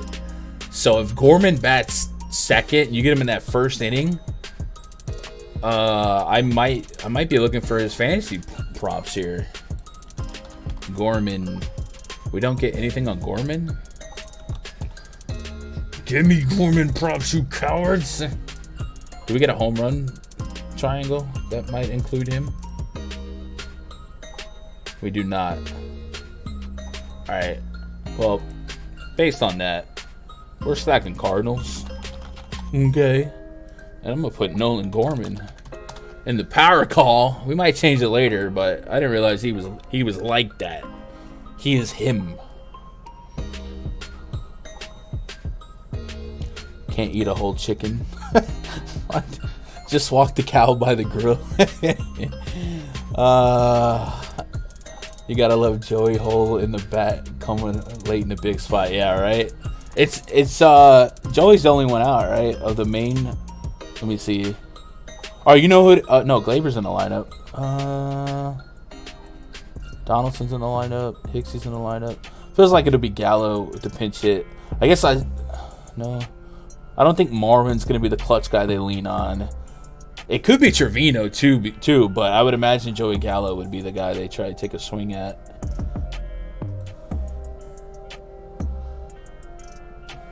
Am I going with no? Oh man, I've been watching Hendricks pitch this year. He looks like he's scared or something. Yeah, he's kind of like Greinke, right? He throws like 88, right? Let me see. He throws an 86.8 mile an hour fastball. That's slower than a lot of guys' changeup. 73 mile an hour curveball, 80 on the changeup, and Gorman smacks the change and the fastball, curveballs, whatever. Gorman looking like a problem. If I had to get a sauce, it would be the A1. Cardinals lineup just came out, by the way. Gorman batting second. We loving us some Gorman. Goldie, Arenado, Donovan, Yepez, Carlson, Bader, Kisner, as projected. So, yeah, we're in. All right, next game. Mariners, Angels. Guys, why am I taking so long today? I got to speed this up. Y'all just got me talking out here. All right, Julio Rodriguez, Jesse Winker, Eugenio Suarez, Taylor Trammell, Justin Upton, Adam Frazier, Dylan Moore. Maybe on these bigger slates, I should just pre-type the spreadsheet. And also, maybe I should just stop researching these random AAA guys, but I don't know. Usually my goal is to be off the air for the Awesemo stream. That way you guys don't have to, you know what I mean?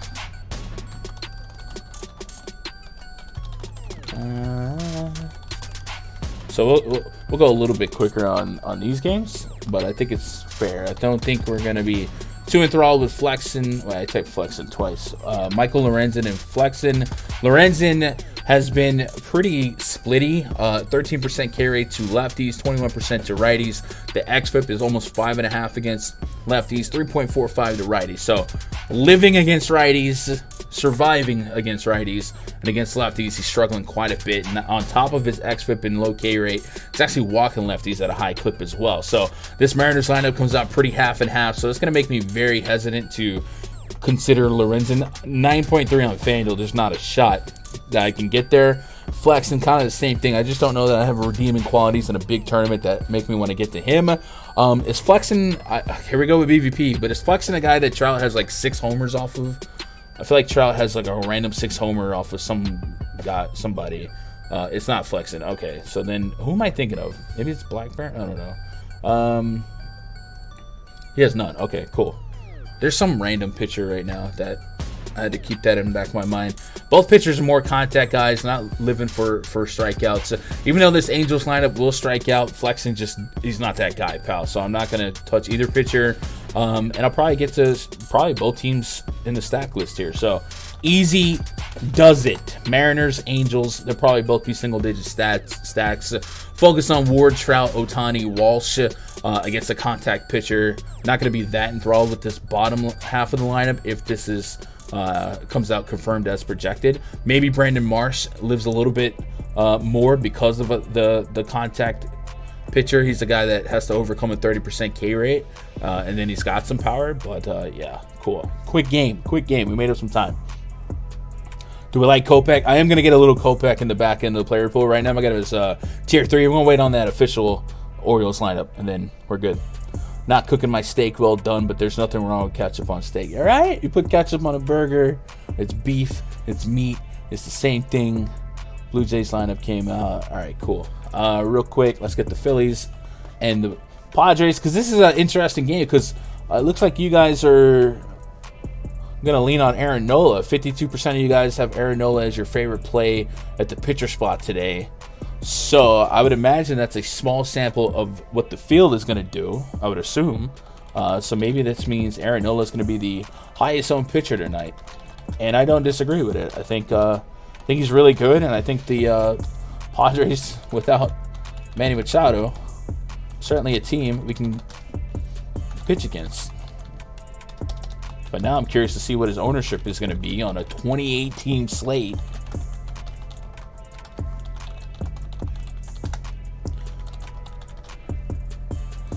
So Aaron Nola's brother is actually on the other team here. I wonder if he makes the lineup just for fun.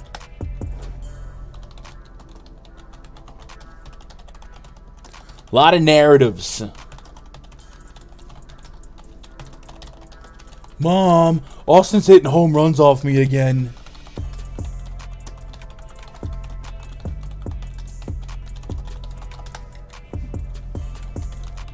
Mackenzie Gore, a good pitcher in his own right.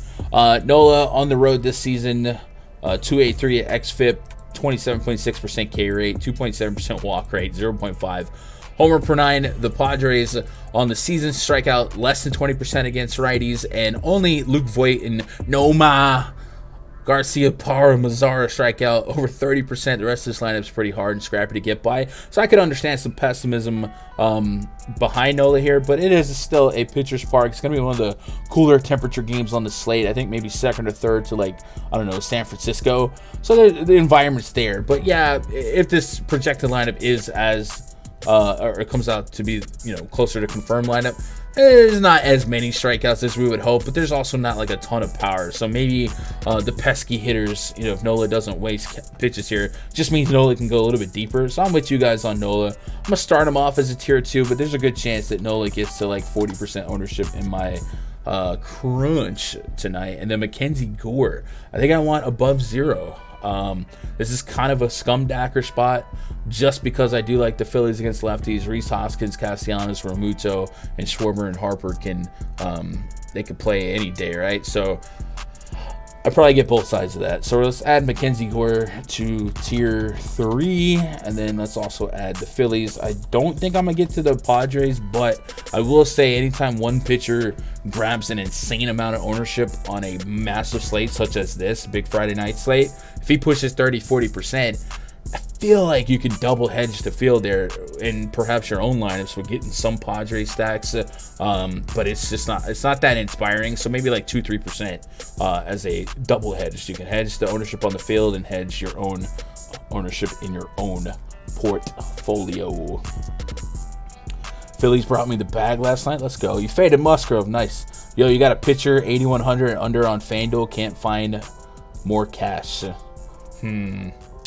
Usually pitcher's not where we want to pinch pennies. Bino, on a big slate like this, there's gonna be plenty of 2-3K bats to make it happen. All right, we got 2 games left, and then we'll adjust for the updated lineups and maybe try and find some props, man. None of these games are screaming at me for the prop world. We got the Tigers in Arizona. It is really, really hot out there. I'm assuming that roof is closed for the summer now, but we'll double check.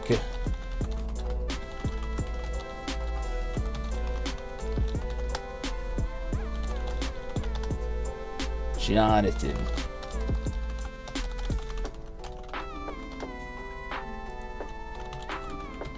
Rony Garcia on the bump. Dalton Varsho leading off. So you get a little leadoff catcher action in your life. Christian Walker in the cleanup spot. David Peralta. Josh Rojas. Carson Kelly. I'm assuming Kelly is the actual catcher.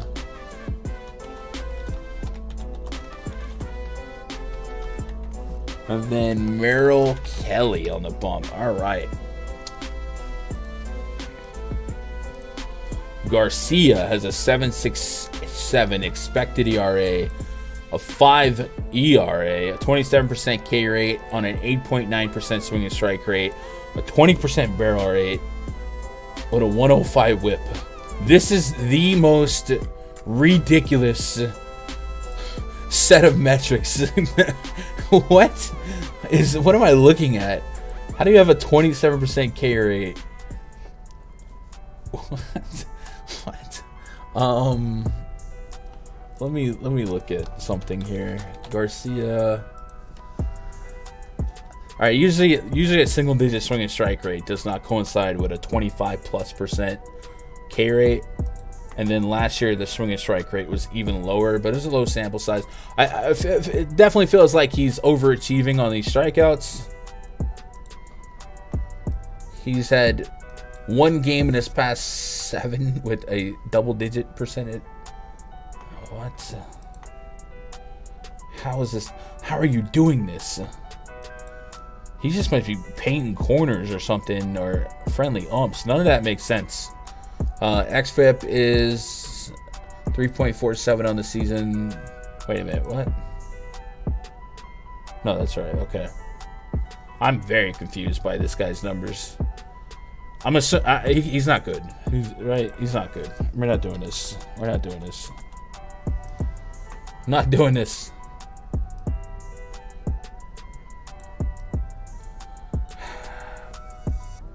How?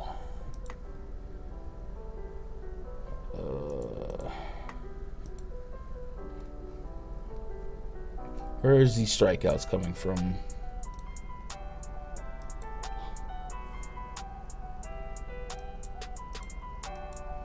Huff, low.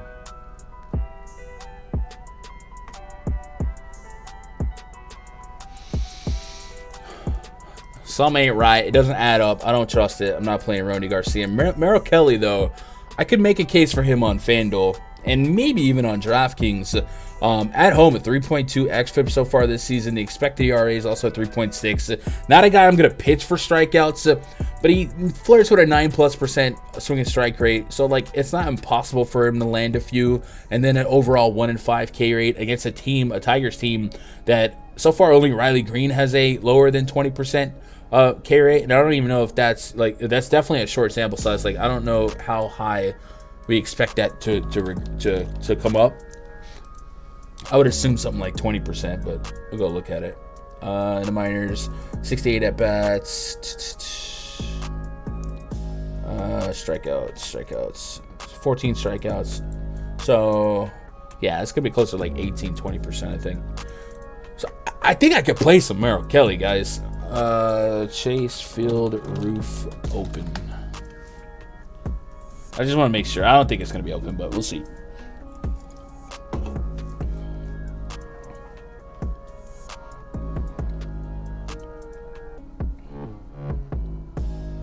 Okay, Chuck, that makes sense. Alright, so no roof information, but like I said, when it's this hot, I would imagine it at least starts closed. But we'll keep an eye on that. I know this. Oh, your lineup's beautiful. You just want the pitcher to make it happen. Man, Bino, you're building backwards. I feel it though. I've been there. I think I got a case for Merrill Kelly. I think I do. So I'm going to add Merrill Kelly to my tier 3. Might have to nominate somebody to be upgraded.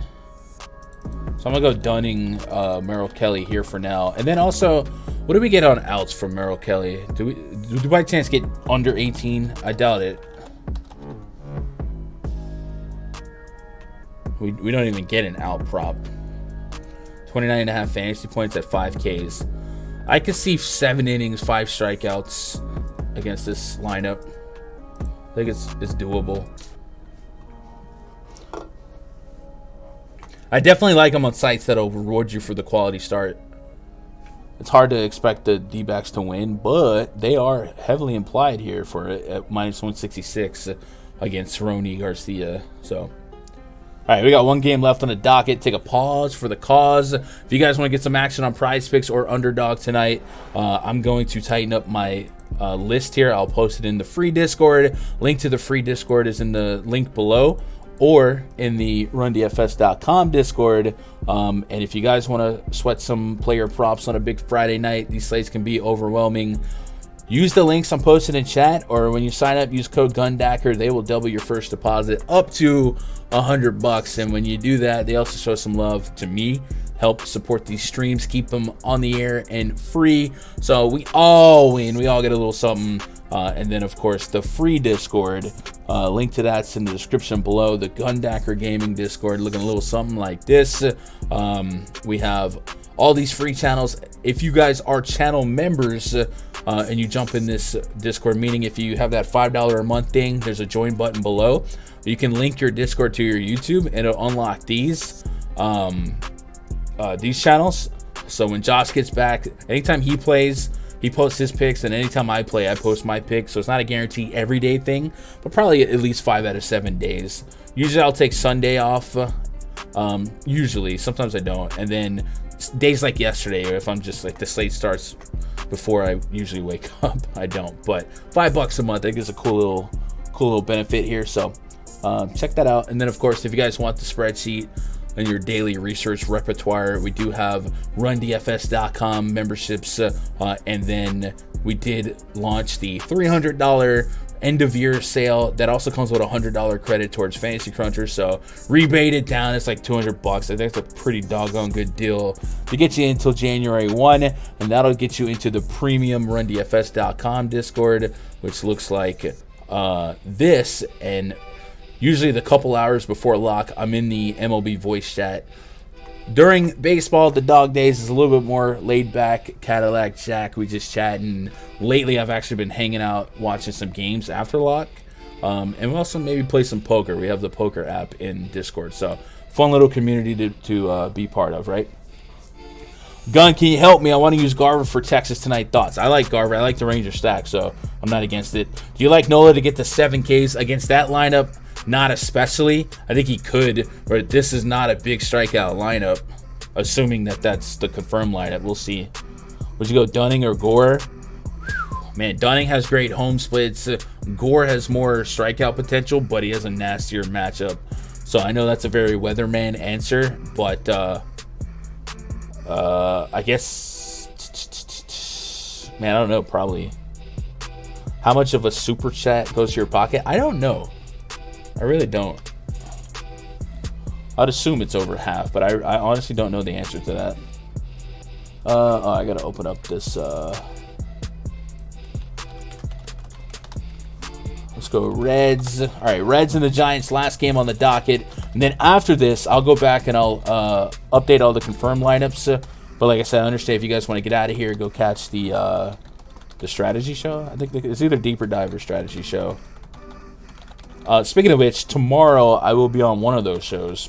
I think it's Live Before Lock with Terry. I think. Don't quote me. I'm bad at schedule management. So that means we won't do a stream on this channel tomorrow for baseball. I'll be back for baseball likely on Monday. And then, yeah, we're business as usual. But I will have coverage through the rundfs.com spreadsheet, all that stuff, yes, tomorrow. And then also we'll try and post some of my favorite picks. I'll say I most likely don't stream on this channel tomorrow. We'll see. We'll see. This song is called Big Mac Whopper. Cobb versus Graham Ashcraft. Cobb at home. He's got a 2.25 expected ERA, a 27% K rate with a 1.46 whip and a 5.62 ERA. So the ERA is well above his Sierra and expected ERA. This means he's been getting pretty unlucky this year. And looking at his average allowed, it looks like his defense is doing him no favors. He's got a 63.5% ground ball rate to lefties with a 315 average allowed. So I would assume that his BABIP is going to be very much not on his side. So if you want to bet on regression, history tells us that he is due for a little bit of positive regression. But Alex Cobb, even dating back to last year, is somebody that just keeps getting me in trouble as I wait for this regression to come. BABIP on the season advanced. He's got 381 BABIP this year, and then against lefties. First of all, 381 overall is really rough. He's got a 412 BABIP to lefties. That's not great. I mean, that's very unlucky. It's not. A lot of times that's not his fault. He also has a 4 walk per 9. That needs to tighten up. And this Reds lineup has Votto, Moustakas as the only lefties in the projected lineup. So we can kind of key in on this righty split. 2.2 xFIP, 29% K rate. I think we have to play Cobb based on this. What's his pitch count though? He's coming back from injury. I don't want to say we have to play Cobb, but it's a good matchup. 60, so we might get to 75, 80 at 8,300. How often can we steal 20 fantasy points, right? We need a strikeout per inning, a win. We need all the stuff to go our way. But even on 80 pitches, I feel somewhat interested in getting a share. That Pittsburgh game didn't quite go his way with strikeouts, though. Last game against Cincy, he did squeak out 20 in 87 pitches. I'm quasi-interested. Probably like a 5%er, 6%er back of the... If you told me he was at 90, 100 pitches, I might even tier to him if this was the actual matchup. But I am worried about the pitch count. I think that's fair to be pessimistic about. But the price isn't like nuts, right?